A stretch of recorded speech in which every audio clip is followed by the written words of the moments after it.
Hello and welcome. It's another edition of Saltwater Sessions. I'm Patrick Little, riding shotgun once again with Lee Dooley. How you doing, Lee? Doing well, right? Hope everybody's enjoying whatever they're doing this time of year. We appreciate you joining us once again. And today we are talking about the bay and saving it, although some would say that it's already been saved, right? We're continuing our conversation on clean bay, clean water, clean beaches. And we have a great guest today. Topher Hamblett's here as the Executive Director of Save the Bay. Thanks for joining us. Thanks for having me. Appreciate it. We got a lot to cover, but I guess we'll start with... well, can I bat out of order real quick? I always do. Yeah, I always do. No, I would just... You're an amazing guest because you match perfectly with this theme of this show is all about, Saltwater Sessions. So if we can go out of order and talk about you, and you grew up in Barrington, always a Rhode Islander, and you, could not live without the water. We were just talking off camera about how landlocked would be torture for you, and it's all your passions are based here. I need to be near the saltwater. Grew up swimming in the bay, sailing with my dad, fishing, and so it's in my soul. Everything that this show is about, and, that's right. And what do you need for all that? Cleanly, healthy environments to do it in. So I'm assuming 40 years ago when you were sailing and swimming in the bay, as when you were younger, it did not look like it does right now. That is true. I remember as a kid in the 70s, Barrington Beach being closed to swimming because of I do as well, for Providence, And we've come a long way and still have a long way to go. So much success, which we'll talk about. I want to hear all the little success stories because I guarantee a lot of the audience doesn't realize. They know that Save the Bay is the premier organization for the watershed in the bay. But yeah, all the stories. But first and foremost, I guess let's talk about just literally the basics, right? What the main missions are, all the pillars of what you guys do, just so everybody knows. You bet. The mission of Save the Bay is to protect and improve Narragansett Bay. Oh, yeah. And the organization is driven by a vision of a bay that is fully fishable and swimmable and accessible to everyone. And that last part's very important. The bay is for everyone. And that's a right. So access, okay. Access is vital. We talked about access in some other segments, so access is huge. Okay, good. I didn't know that was a big pillar. That's great. And we do our work on in a number of different ways. We advocate for laws and programs that protect the bay, for investments in clean water infrastructure like wastewater treatment plants. We also are restoring bay habitats like the salt marshes that ring Narragansett Bay all along the shoreline. Those are the nurseries of life in the bay. They were damaged for hundreds of years, but really decades of development, and so we are bringing them back to health. We also have a marine science education program that reaches over 12,000 students a year, and we also have a volunteer force that is over 3,000 strong. Wow. Oh yeah, we were doing all ask kinds of big. things, okay. Like cleaning up the shorelines and restoring habitats and things like that. So this has been in existence since 1970. You've been the executive director now for 3 years, but you've been involved for over 3 decades. It's a passion project for you, it really is. it is. If you walked into the offices of Save the Bay or down at our aquarium in Newport, you would feel that passion. Well, we got to talk about that aquarium in Newport is a phenomenal upgrade. Oh yeah. Remember you had the one at First Beach, right? It was on First Beach, and then Superstorm Sandy came in and left about 5 feet of debris in it. And we knew then and there that we had to move, but it took time to find a place to move to in Newport. And we are now downtown. And the Hamilton Family Aquarium now has welcomed over 150,000 people since we opened. Yeah, that location and that upgrade is amazing. I take my son there all the time. Yeah. He loves it. And it's full of all the learning about the organization and obviously just creates passion. You could see kids just create fire in them to love the bay and love the ocean resources. Yeah, and appreciate it more, know what it takes to take care of it. Like when they see that firsthand up close, they realize, wow, this...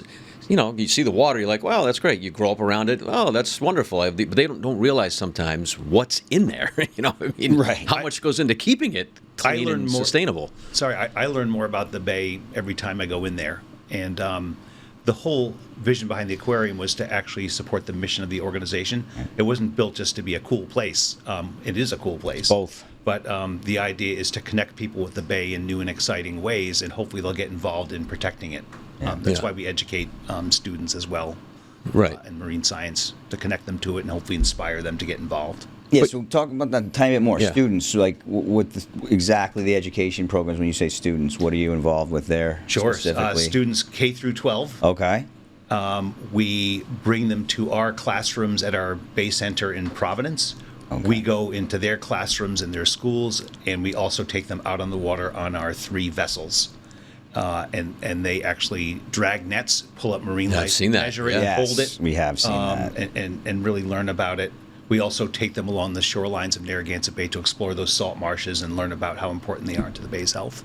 You know, Go ahead. No, I was going to say that's amazing because I grew up in Barrington as well, and I've been on the bay for almost 5 decades, one way or another. But you honestly learn something new or discover something new, see something new every time that we're out together doing things, or if we're out with other people. You're like, wow, I had no idea that this was here, and that's the cool part about it. And maybe people that don't have the education for one reason or another need to understand what it is that you do so you can appreciate and then utilize what the bay has to offer. That's right. Many of the kids who go on our programs are getting onto a boat or getting onto the bay for the first time in their lives, even if they live within a mile of the shoreline. Sure. And that's an exciting part of it. The other thing, too, is that I didn't know growing up that we had seahorses in Narragansett Bay. Exactly. So we have those in our tanks down in Newport at the aquarium, and we are actually growing them and releasing them into Narragansett Bay now. So that's super cool. That's one of those things I also didn't know, and I have a marine science background a little bit and stuff like that, but I did not know that either until I went to the aquarium. And God, I'd love to see one in its natural habitat. We're in the water a lot, and I have not seen one yet, so that's on the list. But that's a great little fun fact. But yeah, until the fact that you guys facilitate getting these kids and people in the water and on boats and in the marine environment to actually spark that passion. That's what creates people that make change and want to help out and clean and be a part of the organization when they get older, right? That's right. Yeah. So that's That's the whole point great behind stuff with the young people. So we're going to take a quick break, but when we come back, I want to talk about the ways the bay is cleaner now than it was back when we were swimming in it as teenagers, and also some of the ongoing threats that you guys are navigating through and dealing with when Saltwater Sessions continue. Stay with us. All right, come with me. Saltwater session in the Galley. We're going to make grilled oysters, flame grilled oysters tonight. Got these Portsmouth oysters. I just washed them down. Come with me. We're going to go outside and we're going to get the fresh parsley and we're going to preheat the grill. Start at high heat. Keep it high heat. The one or more ingredients. So we have shallots, the parsley, lemon juice, lemon zest, butter. Zip up this parsley. Dice up the shallots. We're gonna quickly just do a little lemon zest and lemon juice. And then one more ingredient, the special, this is what makes it unique, IPA. Homemade. All right, grill's hot. Quick rush of the grill. So we'll put these oysters on, cup down, right over the flame. Let them cool a tiny bit. Just gonna pry off these flat tops. And if they're sticking to the flat top, I'm just gonna pull them down into the shell. Don't leave any to waste. Look at that. Too much. Don't sacrifice too much juice. All right, look, this is important. One oyster did not open up. If it didn't open up, it could be dead. We're gonna sacrifice that oyster. We're gonna add all our ingredients to these oyster cups. We're gonna first sprinkle in of our parsley and shallot, butter, little half a dab, lemon zest. Perfect amount. Perfect. I'm going to shift them back to the heat. I'm going to turn the heat down. We'll do the salt and pepper first. Boom, boom, boom, boom, boom, boom, boom. Sea salt, Himalayan pink salt. Oysters are inherently salty. The IPA, just a splash. Woo, it loves it. They're ready to go. Eat them while they're hot is what I recommend. Okay, final plate. Local flame grilled oysters. These are the Portsmouth oysters from Aquidneck Island Oyster Company. They're ready to eat. They're hot. They're tasty. Let's go. Let's taste these up.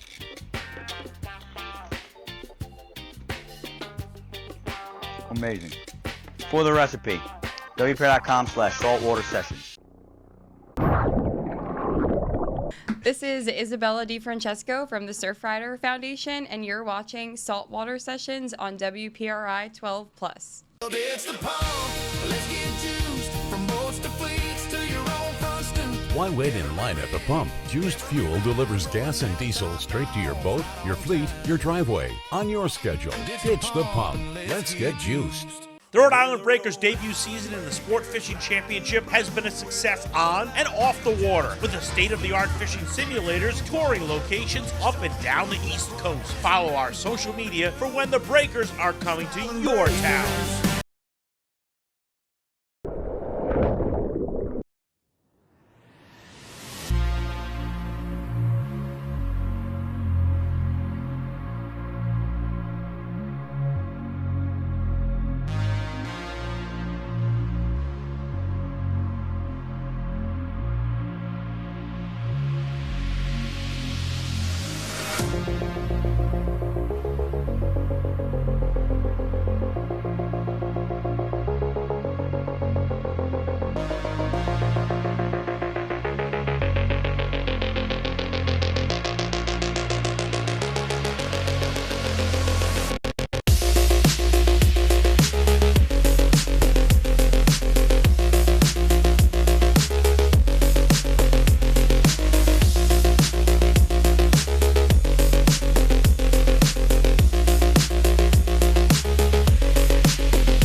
Talking about Saving the Bay on this week's edition of Saltwater Sessions. Topher Hamblett, the executive director of Save the Bay, joining us. A lot to cover still about what the threats to the bay are now, and some of the things that are different now than they were back in the 70s when you and I were swimming in the bay. As teenagers, the bay swim every summer. 50th anniversary now of that? This is the 50th anniversary of the bay swim. It was started in 1977 by Trudy Cox, who became director of Save the Bay. And then Newport she Mansions. founded the swim? I didn't realize that. Okay. When she was an assistant director. Okay. And That's a fun fact. back then it was a sort of an outlandish idea, and it was from Jamestown to Newport. Right.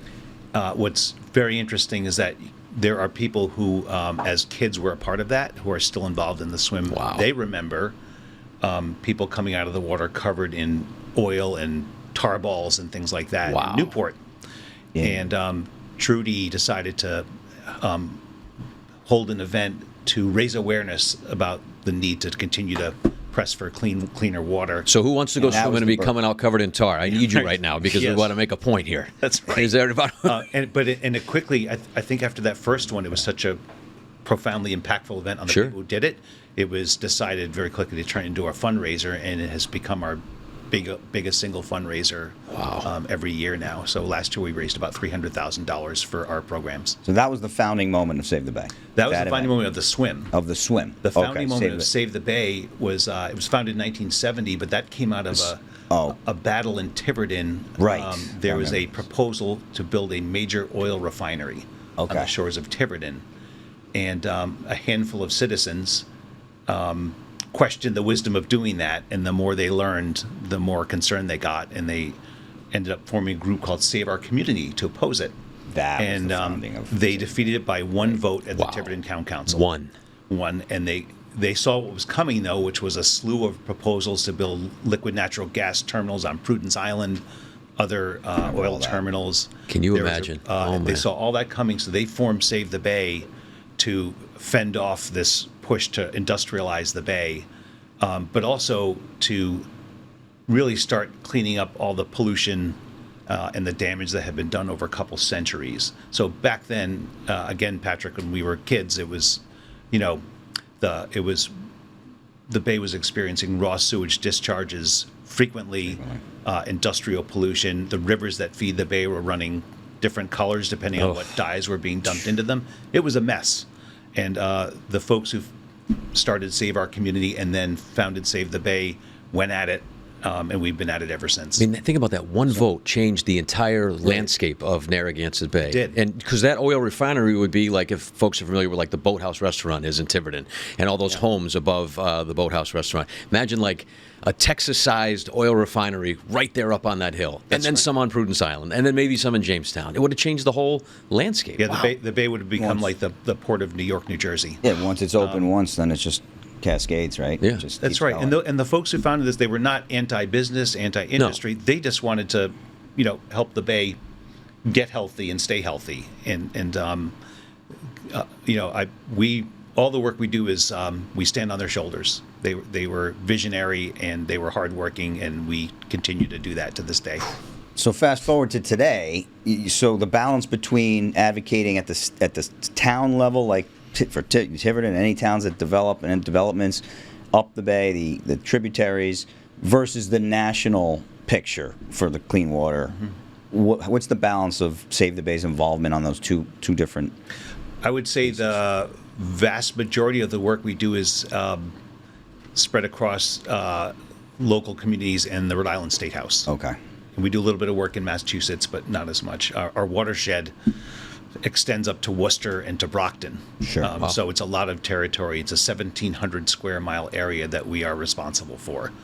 And but we have to be working at all levels of government to not only, it's a combination of fending off threats to the bay, but also working with cities and towns on projects that will help clean their beaches and help their shorelines adapt to climate change and all those different things. So it's a mix of sort of pushing, prodding, defending, but also working together with cities and towns and with local groups to take care of this place. What are the local groups? What do you got? What other ones do you have? Oh, there are lots of local watershed organizations and Yep. land trusts. Okay. The Woonasquatucket River Watershed Association in Providence. So the small ones, the little guys that you don't always hear about, but that are critical partners for you guys. Absolutely. Okay. Oh, yeah. None of this would happen without local That's great. activism. Right. And, right. and we work closely with organizations in cities and towns, as well as groups like the Saltwater Anglers Association and the Backcountry Hunters and those. Anglers. And So there's a lot of unsung heroes, but you guys pull them all together and really facilitate a lot of the connectivity. we right? do every year at our annual meeting. We honor some of those unsung heroes with volunteer of the award, student of the year, teacher of the year, environmental achievement awards, and things like that, because those folks should be celebrated. Absolutely. Yeah. You mentioned threats, current threats to the yeah. bay. There's always a threat, right? The work is never done. It continues. It evolves, but it continues. It's maybe not as severe as it was 20, 30 years ago, but currently, what are some of the things that concern Save the Bay the most? Sure. The cleanup of the bay's waters, it's a remarkable achievement. The Providence River used to be an open sewer, and now it is a place where there's community boating and fishing and all those things.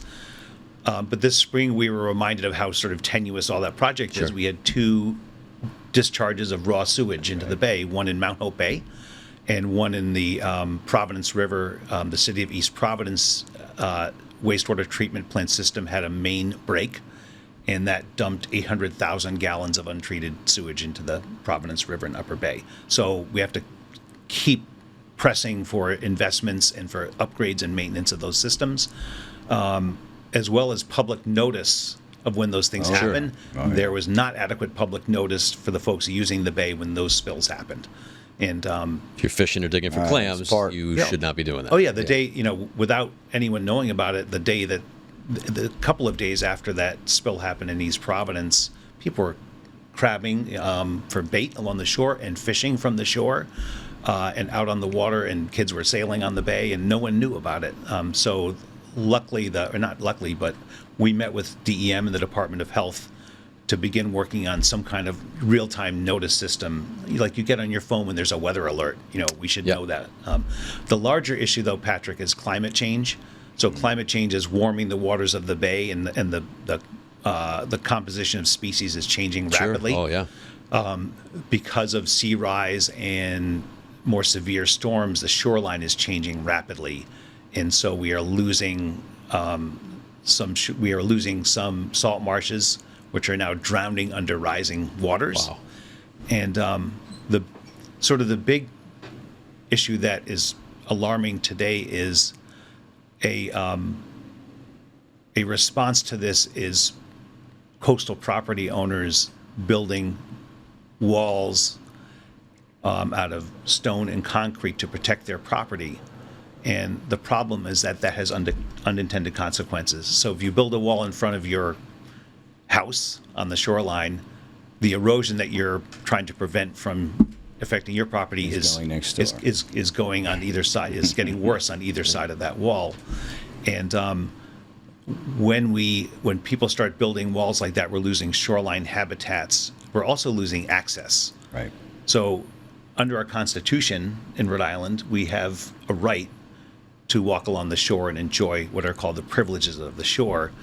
When a big wall is built like the wall built by Quidnesset Country Club, that in effect is stealing what is the public's. Right. So suddenly the public, the people like to fish from the shore, walk along the shore, launch their kayaks from the shore, they are deprived of their rights. And that's a big problem. 12 News been all over that story, and it's very controversial, but it's pretty much a no-brainer. So that's important. I'm glad you pointed that out. What about plastics? I know we talked about that in several other forums, but that's a big one too. Yeah, the use of plastics you guys advocate.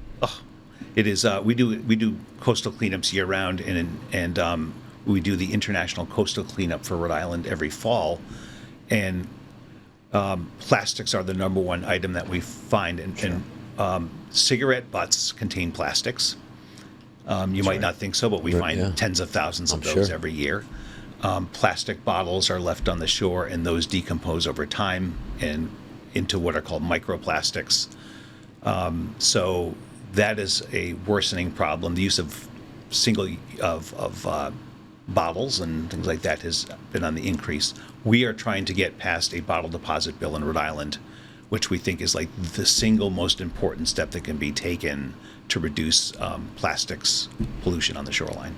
So many levels, so many layers. Topher Hamblett from the Save the Bay, Executive Director, thanks for joining us. The conversation, I'm sure, will continue with us and with others over the years. We appreciate you joining us on Saltwater Sessions. Thank you, Patrick. Thank you, Lee. Thank you so much for being on, your stewardship and your leadership in a great organization. Thanks. Thanks for being on. You bet.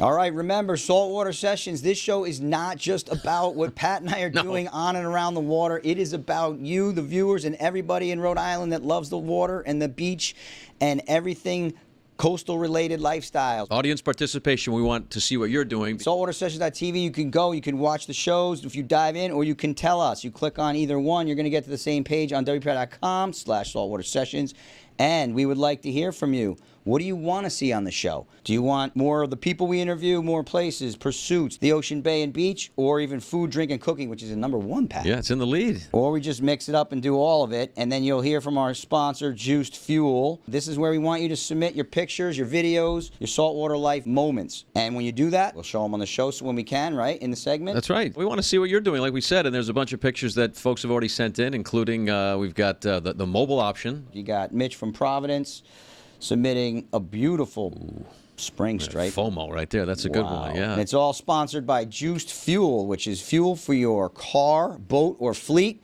Thank you to our sponsor for coming aboard. So, submit your pictures. Saltwater Sessions.